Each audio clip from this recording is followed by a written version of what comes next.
თვითმმართველობის არჩევნებამდე ორ კვირაზე ნაკლები რჩება ოპოზიციურ პარტიებს 4 ოქტომბრისთვის სხვადასხვა სტრატეგია აქვთ. ნაციონალური მოძრაობა და რუსთაველის გამზირი კვლავ მასშტაბურ აქციასა და მშვიდობიან რევოლუციას აანონსებენ. ირაკლი კუპრაძის გამარჯვების შემთხვევაში კი ლელოს ერთ-ერთი გეგმა ალეკო ელისაშვილის თქმით მუნიციპალური სამსახურების გაფიცვების ორგანიზება. უფრო კონკრეტულად ოპოზიციის გეგმებსა და განცხადებებსა და გამოხმაურებებზე სალომე ქოქიაშვილი საუბრობს, რომელიც ღია ეთერში გვერდება. სალომე, გისმენთ. გაფიცვებთან დაკავშირებით ალეკო ელისაშვილმა ისაუბრა მაშინ, როდესაც იგი ოპოზიციური ფლანგის მეორე ნაწილის ბრალდებებს და უკმაყოფილებებს პასუხობდა იმ ნაწილის, რომლებიც მაგალითად იგივე ლელოს ან გახარიას გუნდს ერთგვარად კიცხავენ არჩევნებში, თვითმმართველობის არჩევნებში მონაწილეობისთვის. როგორც ალეკო ელისაშვილი ამბობს, 4 ოქტომბერი არჩევნების დღეა, ხოლო 4 ოქტომბრის საღამოს ან 5 ოქტომბრიდან ქუჩა არსად არ მიდის და არჩევნებში მონაწილეობა, ქუჩის პროცესებში მონაწილეობას ავტომატურად არ გამორიცხავს და მისი აზრით ეს ორიცნება არის თანხვედრი. მაგალითად ადამიანებს შეუძლიათ წავიდნენ არჩევნებზე, მის სენხმა და შემდგომ გავიდნენ ქუჩაში. თუმცა რა არის ამ შემთხვევაში უკვე მათი გეგმა? ასეთ შეკითხვაზე ალეკო ელისაშვილი ამორჩეველს სთავაზობს წარმოიდგონონ ერთი დღე, ისეთი დღე, როდესაც მაგალითად დედაქალაქის მერი იქნება ირაკლი კუპრაძე. ასეთ შემთხვევაში, ასეთი წარმოდგენის შემთხვევაში ალეკო ელისაშვილი ამორჩეველს მსგავს სცენარს სთავაზობს.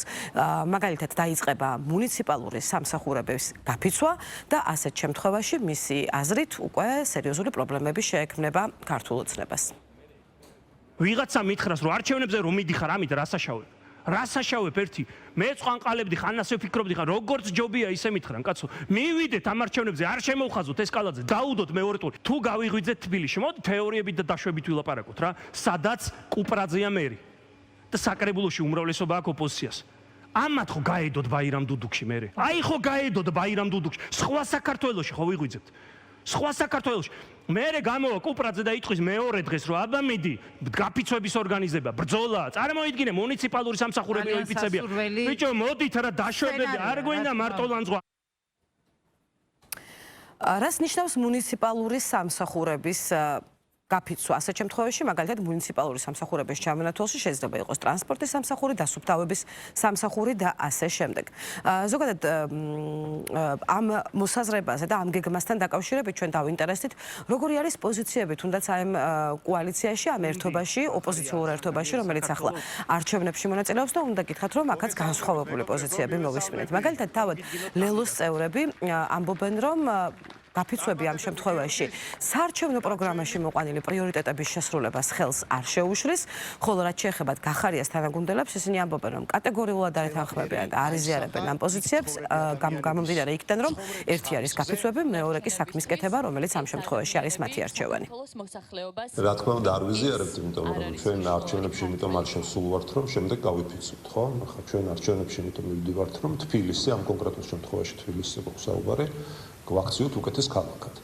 უკეთესი მუნიციპალური სერვისებით, უფრო გამართული საზოგადოებრივი ტრანსპორტით, უსაფრთხოების ნორმების დაცვით მშენებლობაში, ინფრასტრუქტურულ სამუშაოებში, უკეთესი ჯანდაცვით, უკეთესი სოციალური პოლიტიკით და ახლა რა თქმა უნდა, ამ მიზნებთან ასე ვთქვათ საპროტესტო აქციები და გაფიცვები ვერ მიგვიყვანს. ყველა განცხადება, რომელსაც ჩემი მერობის კანდიდატი აკეთებს, მოდის თანხმედრაში იმ პროგრამის განხორციელებას და რომელიც ჩვენ გვაქვს გაწერილი. გაფიცვა არის კონსტიტუციური უფლება, ერთ-ერთი ყველაზე მნიშვნელოვანი. გაფიცვის უფლება არის ის უფლება, რომელსაც ქართული ოცნება საჯარო მოხელეებს უზღუდავს ბევრი წელია და თუ საჭირო იქნება, საჯარო მოხელეები ამ თავისუფლებას, ამ კონსტიტუციურ უფლებას თავისუფალი თბილისის მერის პირობებში აღასრულებენ.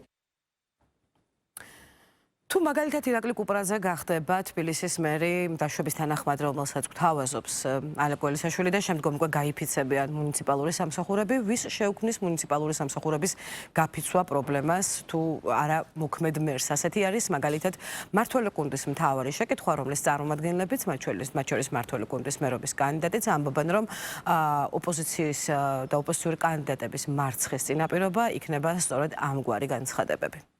ეს არის გარკვეული მესიჯი იმ ხალხისათვის, ვინც საბოტაჟის რეჟიმს არჩევს და დაპირისპირებას გეგმავს თბილისის ქუჩებში და ჩვენც თქვენთანა ვართ. არც მერიის სამსახურებს იცნობენ, არც იმ ადამიანებს, ვინც თავის ქალაქს ემსახურება 24 საათის განმავლობაში.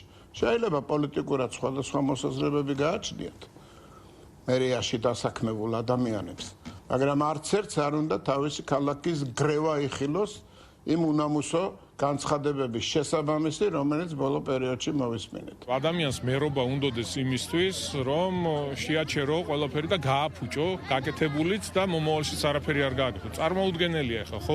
ხალხი ხო ისმენს ამას, საზოგადოებას ხო გამოაქვს ანალიზი, როდესაც პოლიტიკოსი საუბრობს, ხო? ამიტომ არის, რომ მათ არანაირი მხარდაჭერა არ აქვთ, არანაირი თანადგომა არ აქვთ საზოგადოებაში. ჩვეულებრივი მოძალადეები არიან. ჩვეულებრივი, რა ვიცი, როგორ შევაფასო არც სიტყვებიც არ მყოფს, უბრალოდ იმდენად აბსურდული განცხადებები მოვისმინეთ მათი მხრიდან. ნახოთ ვისი პოზიციები იქნება ამ შემთხვევაში სარწმუნო, ვის მიანიჭებს ამომრჩეველი უპირატესობას, თვითმმართველობის არჩევნებამდე დრო სულ უფრო და უფრო ცოტა რჩება 4 ოქტომბრის საღამოს კი უკვე ცნობილი იქნება, ვინ მოიპოვებს თბილისის მერობისთვის მარათონში გამარჯვებას. მადლობთ სალომე ქოქიაშვილი საუბრობდა ღია ეთერში.